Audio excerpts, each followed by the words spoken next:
New details have come to light in the Shanquella Robinson case, but let's not misunderstand it. We still have no arrests. It was 4 months ago when Shanquella was found unresponsive in Villa Linda 32 in San Jose del Cabo, Mexico. It was less than 24 hours earlier when she and her travel companions landed in the sun-filled paradise for what was supposed to be a luxury vacation. 140 days have gone by and still no justice. Where is the justice for Shanquella Robinson? Where is the promise of protection of citizens at home and abroad in this instance? And why does a family or any family who are citizens of this country, tax-paying citizens, have to beg law enforcement and the president for help? She deserves better than this. She deserves justice for the taking of her life. Period. Full stop. In recent weeks, there's been an increase in activity. The Pink Letter campaign, a press conference, and a fact-finding mission. Shout out to attorneys Ben Crump and Sue Ann Robinson, who, by the way, is of no relation to the family, for elevating the profile of this case and for their transparency regarding these new details. We're going to get into it, but first, be sure to hit the like button, subscribe to the channel, and hit the notification bell so you don't miss out on updates to this story, trending topics, and so much more. Now let's get into the details. Attorneys Ben Crump and Sue Ann Robinson, who represent the family of Shanquella Robinson, decided to share with select media outlets their March 13th letter to President Joe Biden, calling for arrests in Shanquella's case. In the letter, attorneys Ben Crump and Sue Ann Robinson said, "My clients recognize that the U.S. government has many priorities and responsibilities, but believe that intervening in this case would not only serve the interests of justice, but also send a clear message that transnational criminal activities will not be tolerated." I love the tone here. The letter specifically called for the arrest of Daejhanae Jackson, stating that she is wanted by Mexican authorities for the crime of femicide. This detail is something we all knew, but for the first time, official representatives on the matter are publicly confirming it. The letter didn't stop there. It also included information from attorney Sue Ann Robinson's fact-finding trip to Mexico. The result of that trip is what you see here, an 18-page collection of incredibly revealing documents that included statements to Mexican authorities from the villa manager, concierge, an autopsy report, and some prosecutors' records not previously released. You will find that some of the information here confirms some of our suspicions, and some of it brings new things to light. In an interview with the concierge, whose identity is intentionally being kept private, he reveals that Shanquella was seen at the dinner the night before, acting strange, that she did not fit in with the others. Remember, we saw glimpses of this in that Instagram video when Shanquella was searching for the group and found them all congregated in one room? The concierge also said that the travel mates fled the hotel the night of the 29th and then Mexico in the next days following Shanquella's death. In his statement, he talks about the maid contacting him at 11 a.m. on the 30th to tell him that the villa was empty. He says when he heard the news, he was surprised and he reached out to Daejhanae and did not hear back from her for more than 24 hours. When I cross-referenced this with the autopsy report, I discovered something. I discovered that Shanquella's body was delivered to the medical examiner's table at 8:30 p.m. on the 29th. Remember, the 911 report showed us that the activity concluded at 1:53 a.m. on October 30th when they entered the details of the police report into the system. So the ambulance delivered the body to the medical examiner's table at 8:30 p.m. That means the ambulance left the villa before 8:30 p.m., giving the Cabo Six plenty of time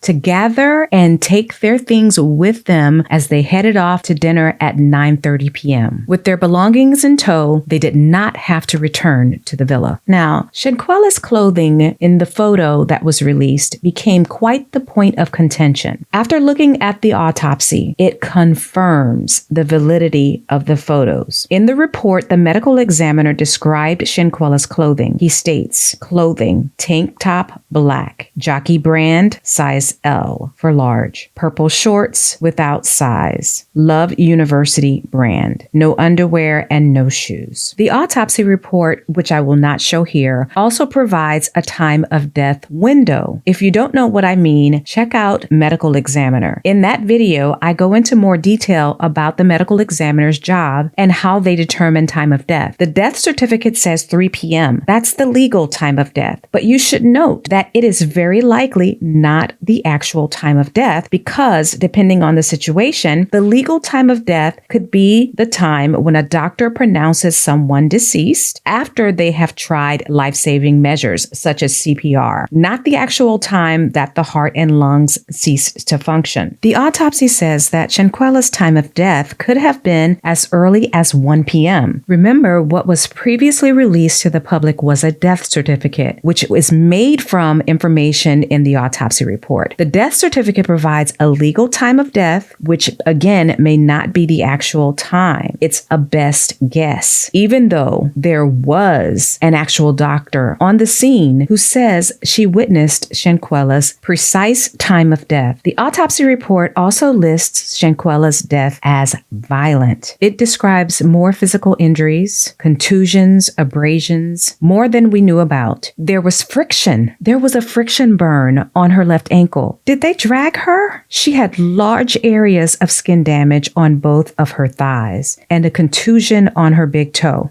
This suggests to me that her death was much more violent than we witnessed. I believe they recorded this, but likely deleted it once they realized that Shanquella would not come back from this. Let's go a little deeper into the letter and the documents. Do you see here that investigators interviewed the concierge on November 17th at 8:45 a.m.? The other interview that is from the administrator, also included in the released documents, it took place on November 19th. You can see it here. Now, the letter to the president says that on November 16th, 2022, the viral video was shared by one of the travel mates from a cell phone camera around Winston-Salem University's campus. I wonder who that was. This was after Shanquella's death. How brazen can you be? What was your point for doing this? Her family was in deep mourning, and you do this? How could you be so cold? So I want you to pay attention to the dates here. So far, we have viral video shared by one of the Cabo Six on November 16th. Key witness interview November 17th. Another key witness interview on November 19th. Let's add in more dates so you can see where I'm going with this. So we also know from early in the case that Gerardo Zuniga's viral article was posted on November 16th. Now,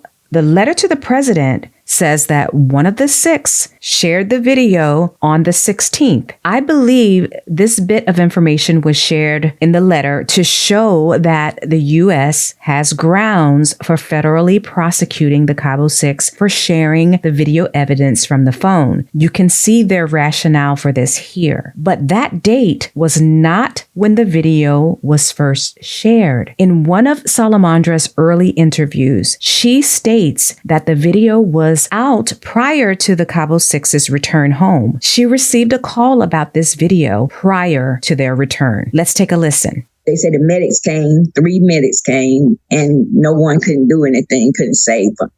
But later on that next day, I got a call saying that they was over there fighting Shanquella, saying they don't know why they put it on alcohol poison, say Shanquella, they was jumping on her. This was a phone call that I received that it was a fight. So the video had to be out before they actually come back to Charlotte. This puts the release date on the 29th, which makes sense. It was the day of the murder. They were likely sharing it then. And the concierge's statement confirms that they fled Mexico on Sunday, the 30th and the 31st. Desjardins waited a full day to return his text from October 30th. She replied that they had already left by Monday, October 31st. So now we have the following dates. Video leaked October 29th, prior to the Cabo Six's return. Viral video shared by one of the Cabo Six on November 16th. Gerardo Zuniga's article was posted on November 16th. The video started going viral before they got home. Someone called Salamandra to tell her. And when the article was posted, it too started to go viral. And then shortly after that, people started to realize that the video and the article were linked. Now, during the Attorney General Daniel de la Rosa's interview with Gerardo Zuniga, he stated that they started their investigation immediately following the autopsy. That as soon as they knew the real cause of death, they started investigating. Take a listen. Es que se manejó en forma inicial como accidental y cuando se practica la necropsia, que fue inclusive antes de lo de la emisión y la divulgación del video, ya se tenía el resultado de la necropsia y es cuando se estaba investigando. La investigación ha sido desde el primer momento que se tuvo conocimiento por parte de la gente del Ministerio Público a través del primer respondiente cómo se ha venido desarrollando la misma. Claro. Y tan es así que en este momento pues existe ya un mandamiento judicial en contra de la presunta responsable directa de estos hechos. That injunction he's discussing is the arrest warrant from the judge. That did not take place until November 21st. The medical examiner performed the autopsy on October 30th, and it was concluded after 11 hours. Now, the autopsy report doesn't say the exact date and time of completion, but we know that by Monday, October 31st, when Shanquella's dad started calling funeral homes to locate his baby, the attendee at the funeral home told him that Shanquella's cause of death was not alcohol poisoning, but from a broken neck. So now the dates are video leaked October 29th, prior to the Cabo Six's return. Autopsy report completed October 30th. Viral video shared by one of the Cabo Six on November 16th. Gerardo Zuniga's article was posted on November 16th. Key witness interview November 17th. Another key witness interview November 19th. Arrest warrant November 21st. Looking at this, you tell me when the investigation started. If what the Mexican Attorney General said was true, that they opened their investigation immediately following the autopsy, why did it take them 18 days to interview key witnesses in this case? Attorney Sue Ann said it herself. Justice delayed is justice denied, and every day that goes by reduces the impact of witnesses' statements because they forget details. Does this look like it was a priority to them? They didn't do anything until the viral video and the viral article appeared on their doorstep. They couldn't hide this one. And apparently, they told attorney Sue Ann Robinson a different story. You can see it here. After the video of the beating of Shanquella surfaced online, the Attorney General's office initiated a criminal investigation. You can see it here. You can see it in their activity and in the attorney's March 13th letter to the president. The cause of death was known on October 30th, and these interviews are dated November 17th and 19th. I'm curious to know, when did you interview Dr. Carolina? He told the American public that the investigation started immediately following the autopsy. He was clear on that. You saw it in his interview, but they told another story to attorney Sue Ann Robinson. It started after the viral video. Attorney General, were you lying then? Or are you lying now? Which is it, Mexico? We are sick of the smokescreens. Can we really trust these reports out of Mexico? I don't know. What are your thoughts? The concierge says that the first night the group arrived, he noticed something was off. He said Shanquella was the last person to join the group for dinner and that she didn't fit in with the others. Remember the video of her searching through the villa? I want to get naked, hoes. Where y'all at?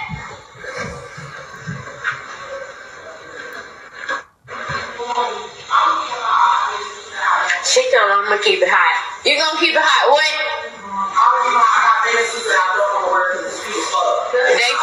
What the old said? They crew.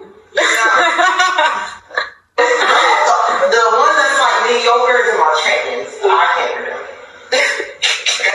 This confirms our suspicions were correct about her being iced out. The concierge then went on to tell the investigators that he greeted Shanquella, but she didn't smile or say anything to him. She was indifferent. She had nothing to do with the party atmosphere and that she was out of place there. Keep in mind that this information has been translated from Spanish to English, so some sentiments may be lost in translation. But I am sensing there was a disagreement that occurred before dinner. It seems that Shanquella and one of the others, perhaps Khalil, had arrived well before Dejanay. In his statement, the concierge referred to them as a couple and stated that they had been there for some time with the chef. This opens the possibility of a disagreement simmering, perhaps even prior to their arrival to Mexico. I say this because the concierge states that Dejanay arrived at the villa on the 28th at 8 p.m., which was late for dinner. He stated that he showed her around the villa and then encouraged her to get everyone seated at the dinner table or be charged for extending the time.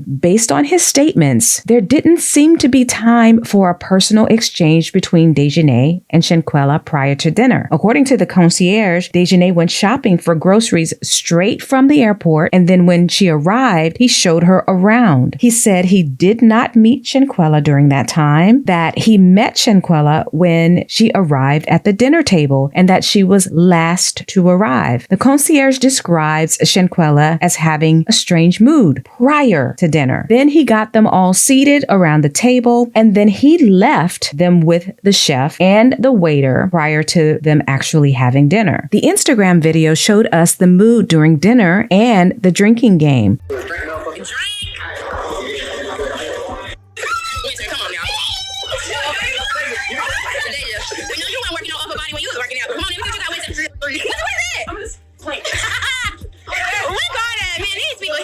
Shanquella seemed to be having fun along with the others. We could hear it. So there was tension before dinner. Drinks seemed to lighten the room and the mood. And then perhaps something happened during dinner or the game that caused another shift towards tension. This was apparent in the Instagram video when Shanquella finds everyone in the room together. Only this time, Shanquella didn't sense the shift in the atmosphere. She could be heard even in that video wanting to extend the fun moment. So it may be safe to conclude that the IG video of Shanquella searching through the villa was likely after dinner and drinks and the game, when her jovial mood lingered and she didn't notice the tension from the others. What was the tension before and then after dinner? About the 29th, the day of Shanquella's murder, the concierge told the investigators that Dejanay had texted him that day around 1:50 p.m., asking if he was available and where the nearest medical service was. In that conversation, she says, "I think my friend has alcohol poisoning and needs emergency service and someone to translate or speak Spanish for us." Remember, Nazir stated that he landed and called the villa for the address, and that was the first time he had heard that Quella was sick. He said that friends told them that Shanquella was exhibiting signs of alcohol poisoning. This we knew, but it is interesting that Dejanay was the one to reach out for help, although I am not surprised. According to the concierge, she was the trip's organizer, the main guest, but also she was likely scared. She knew she was responsible for Shanquella's condition, and she knew it was captured on video. In response to Dejanay's request, the concierge offered to send a doctor who spoke English and who could determine if Shanquella needed to go to the hospital. The concierge says that Dejanay agreed to this and asked that the doctor be sent as soon as possible. This is another very revealing comment. Her comment to the concierge was as soon as possible. It was an emergency to her at that time. According to the concierge's statement, Desjardins texted him again 4 minutes later to check on the status of the doctor. This behavior is indicative of an emergency, almost bordering panic. Her language and her actions reveal this. He said she wanted to know where the nearest medical facility was, but she was lying about Shanquella's condition. Remember, in the countdown to death blow, according to our timeline, by this time, the maid had discovered Shanquella and Nazir was entering the scene. Around 2 p.m., the concierge said he called the doctor on call for the villa, Dr. Carolina. Remember, it took the doctor an hour to arrive, 3:15, and then another hour goes by before anything is done for Shanquella. The police report shows no activity. Remember, the concierge's statement also confirms this. Somehow, the urgency vanished into thin air between 2 p.m. and 4:25 p.m. Somehow, the emergency disappeared. Then Desjardins texted the concierge